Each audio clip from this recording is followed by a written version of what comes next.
हाँ जी, जरा ध्यान से समझना, ध्यान से देखना। एक बहुत ही प्यारा जुगाड़ आज आपको सिखा रहा हूं। ऐसा प्यारा जुगाड़ कि सबमर्सिबल चलेगा बिना बिजली के।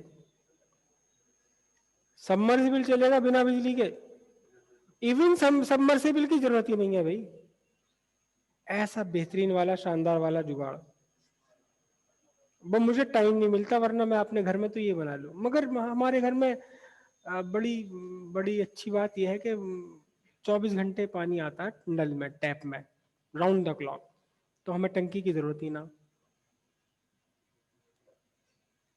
देख लो, हमारे देश में ऐसी ऐसी जगहें भी हैं जहां टंकी में, सरकारी टंकी में 24 घंटे पानी आता है। सुबह दोपहर शाम कभी भी खोलो पानी हाजिर, बिना पंप के। नहीं, बिना पंप के तो नहीं आता। हाँ जी, ये मैंने इसमें लिक्विड भर लिया। ओके, लिक्विड भर लिया और इसके अंदर एक कैपिलरी डाल दी, एक कैपिलरी ट्यूब डाल दी। ये कैपिलरी ट्यूब मैंने इसके अंदर लगा दी। ठीक है, बेहतरीन वाली, शानदार वाली, ओरिजिनल कंपनी की कैपिलरी ट्यूब। और मैंने देखा कि इसके अंदर लिक्विड यहां तक राइज कर गया। किस फॉर्मूले के अकॉर्डिंग? वही जो अभी हमने फॉर्मूला लिया है, उस फॉर्मूले के अकॉर्डिंग ये एच हाइट तक राइज कर गया। अब देखो, इस राइज करने में कुछ खर्च हुआ क्या? कोई पंप लगाना पड़ा? राइज तो कर ही गए ना। ठीक है, थोड़ा सा राइज करा, लेकिन राइज तो कर ही गया, फ्री में राइज कर रहा। कोई पंप नहीं, कोई सबमर्सिबल नहीं, कुछ नहीं, फ्री में काम हो रहा। तो मैंने सोचा, अच्छा यार, ये तो बड़ी बढ़िया जुगाड़ वाली बात है? मैंने कहा एक काम करूं, इसे ऊपर से तोड़ दूं। नहीं, बैंड वैंड तो ना कराऊं। चलो बैंड भी करके देख लेंगे, एक नया जुगाड़ बता दिया है तो मैंने क्या काम करा, मैंने इसे तोड़ दिया। उतना तोड़ दिया, उससे भी नीचे तोड़ दिया, तोड़ दिया जहां से ये लिक्विड जहां तक राइज कर रहा था, है ना। तो क्या होगा, मैंने कहा बेटा चल अब चढ़ ऊपर पानी। अब देखो तुझे कहाँ चढ़ेगा पानी ने। अब पानी को क्या पता, लिक्विड को क्या पता कि ऊपर है ही नहीं गुंजाइश चढ़ने की। निकल के बाहर, है ना, निकल के बाहर। और जरा सा फिर मैं इसको क्या कर लूं, जरा सा झुका लूं। लिक्विड को क्या पता है कि झुका दिया मैंने। उसको तो चढ़ने में थोड़ी और आसानी रहेगी, पहले तो सीधा सीधा चढ़ रहा था, अब तो और थोड़ा आसानी है, सीढ़ी मिल गई तो ढलान मिल गया, है ना। फिर मैंने क्या करा, मैंने कहा भाई अभी तो लिक्विड निकलने लगा, भाई निकलने लगा। मैंने वाइफ को दिया, बाल्टी ले आओ, बाल्टी ले। मैंने यहाँ एक बाल्टी लगा दी, मतलब एक पैन यहाँ लगा दिया। अब ये पानी यहाँ इकट्ठा होने लगा, लिक्विड यहाँ इकट्ठा होने लगा। ठीक है, अब जब यहाँ लिक्विड इकट्ठा होने लगा तो मैंने कहा अभी ये तो बढ़िया सेट हो गया, एक यहाँ को लगा दूं ट्यूब, एक ट्यूब यहाँ को ना लगा दूं। तो यहाँ को ट्यूब लगा के क्या होगा, फिर इसमें से लिक्विड निकलने लगेगा, है ना।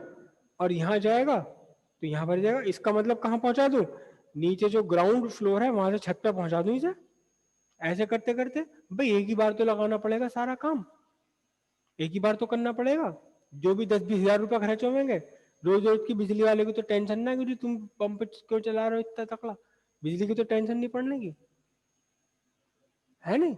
बट टाइम नहीं मिल पा रहा, वरना मैं करके जरूर देखूं ये। एक तो चलो ये बात है ना, वो एक कहावत है साइंस में, क्या कहावत है, आवश्यकता, हाँ हाँ हाँ हाँ, आविष्कार की जननी है। अरे भाई ऐसी गलत गलत सुबह सुबह बातें ना बोलो भाई। हाँ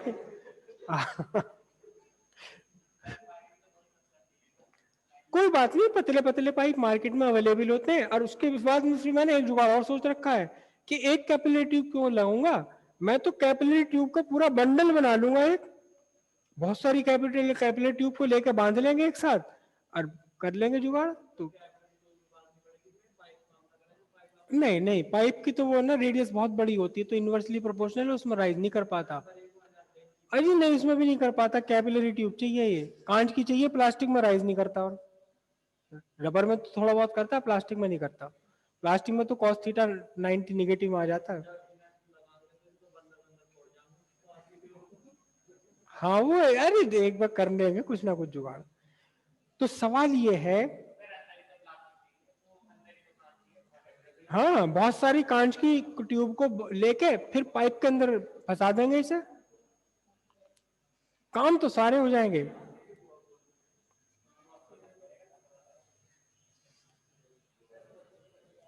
अरे हाँ ये काम तो कुएं में भी हो सके, एक बार कुआं खोद लो और फिर ऊपर तक कैपिलरीज डाल दो। और ये तो आई नहीं बात ध्यान में, देखो कितनी एक नई बात पता लगी आज। क्या कर दे?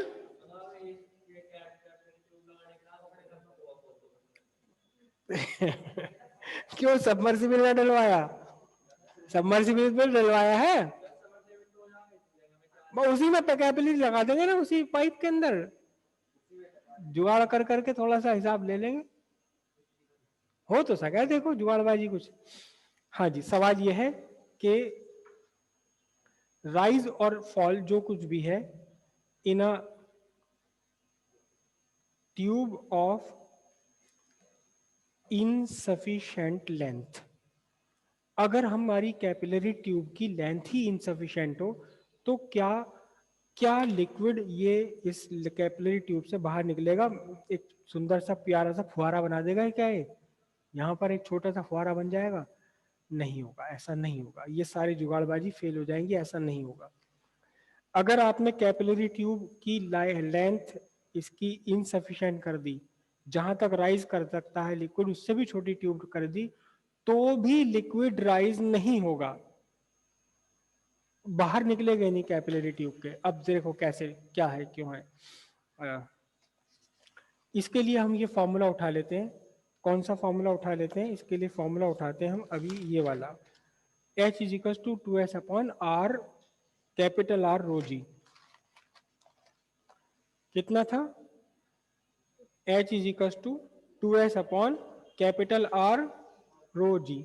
मैं कैपिटल आर को उधर ले जाऊं, H capital R equals 2s upon rho g. ठीक है, देखिए ध्यान से, for given liquid S and rho R constant. एक गिवन लिक्विड के लिए, वाटर है, वाटर के लिए S की वैल्यू फिक्स है, रो डेंसिटी फिक्स है, G तो है ही फिक्स, 2 भी फिक्स है ये। तो इसका मतलब क्या हुआ, फॉर अ गिवन लिक्विड, कोई सा भी गिवन लिक्विड हो, for a given liquid 2s upon rho g क्या है, ये कांस्टेंट है। अब ये किसके इक्वल है, ये H इंटू कैपिटल आर, दोनों मिलकर के क्या होंगे, कांस्टेंट रहेंगे। अगर किसी वजह से H की वैल्यू डिक्रीज होती है तो अपने आप R की वैल्यू क्या होगी, इंक्रीज हो जाएगी, इस तरह से कि दोनों का प्रोडक्ट कांस्टेंट बना रहे। होगा क्या, देखना ध्यान से, होगा क्या एक्चुअली, होगा क्या। मैं लिक्विड बर्तन वर्तन नहीं बना रहा, ये मेरा लिक्विड है, रेड पेन से लू बनाऊं लिक्विड, ये मेरा लिक्विड है यहाँ, ये सारा लिक्विड है, ठीक है। और मैं इसके अंदर इनसफिशिएंट हाइट की कई सारी ट्यूब डाल रहा हूँ। पहली ट्यूब जो मैंने डाली उसकी हाइट थी सफिशिएंटली लार्ज, ठीक है। तो लिक्विड यहां तक राइज कर गया, बहुत ध्यान से देखना, लिक्विड यहां तक राइज कर गया ये पूरा, ठीक। मैंने एक ट्यूब और डाली जिसकी हाइट इनसफिशिएंट थी, जितना राइज कर सकता उससे कम थी, तो भी क्या होगा, तो भी लिक्विड यहां इस इसके मुंह तक आकर, इसके मुंह तक आकर के रुक जाएगा। अब फर्क क्या हुआ, क्यों रुक गया, ध्यान से देखना, ध्यान से। अगर मैं इस, अच्छा मैं और छोटी ले लूं ट्यूब, मैंने ट्यूब ले ली सिर्फ इतनी सी, तो भी क्या होगा, तो भी लिक्विड इसके मुंह पर आकर के रुक जाएगा। कैसे रुक जाएगा, देखो ध्यान से, ये H काफी बड़ी है, तो फिर जो ये मेनिस्कस का स्फीयर बन रहा है इसकी आर छोटी है। अगर H की वैल्यू कम रह गई तो ये लिक्विड अपने आप को फैला देगा, इतना फैला देगा कि अब बढ़ी हुई कैपिटल आर और घटी हुई H बढ़ी हुई कैपिटल आर और घटी हुई एच दोनों मल्टीप्लाई करके अब भी क्या रहे, अब भी कांस्टेंट के इक्वल रहे। अगर और भी छोटी ले ली तो ये लिक्विड की सरफेस और ज्यादा अपने आप को फैला देगी, और अब इसका जो कैपिटल आर है, रेडियस ऑफ मेनिस्कस, वो रेडियस ऑफ मेनिस्कस बन जाएगा इतना बड़ा। रिड्यूस्ड हाइट, घटी हुई हाइट और बढ़ी हुई रेडियस ऑफ कर्वेचर दोनों मिलकर के क्या रहेंगे, कांस्टेंट रहेंगे। अगर आपने इनसफिशिएंट लेंथ की एक ट्यूब डाल दी, कैपिलरी ट्यूब डाल दी, तो भी लिक्विड इस ट्यूब के बाहर निकलेगा ही नहीं। इमेजिन करो कि बिल्कुल आपने ट्यूब कहां तक ले ली, इतनी कम ले ली कि बस वो यही सरफेस पे आ रही है। तोड़ दिया, कहां तक तोड़ दिया, कहां तक तोड़ दिया, लिक्विड की सरफेस तक तोड़ दिया। तो आर, कैपिटल आर बढ़ते बढ़ते कितनी हो जाएगी, इंफिनिटी। मतलब क्या हो गया, मतलब सरफेस क्या हो गई, फ्लैट सरफेस हो जाएगी बिल्कुल, अगर आपने तोड़ते तोड़ते बिल्कुल लेवल तक इसे पहुंचा दिया। तो इसलिए ये वाली जुगाड़बाजी मेरी फेल। अच्छा, आप ये कहना चाह रहे हैं कि सफिशिएंट ट्यूब है, लेकिन यहां पर चुप कैसे, चोरी से ट्यूब को बताया नहीं और आपने यहाँ एक होल कर दिया, छेद कर दिया, तो उस छेद में से एटमॉस्फेरिक प्रेशर चला जाएगा वहां तक, एटमॉस्फेयर के कांटेक्ट में आ गया ना। अभी तो यहाँ था एटमॉस्फेरिक कांस्टेंट में, फिर यहाँ आपने होल कर दिया, तो बस यहीं तक हाइट रह गई फिर इसके ट्यूब की, क्योंकि एटमॉस्फेयर की एयर वहां चली गई। हाँ,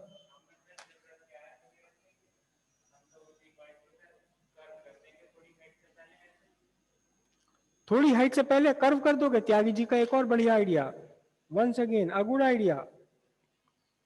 त्यागी जी ने कहा कि ये सफिशिएंट हाइट तो यहां तक होती, smart Tyagi, Tyagi is very smart, कि सफिशिएंट हाइट तो इसकी यहां थी।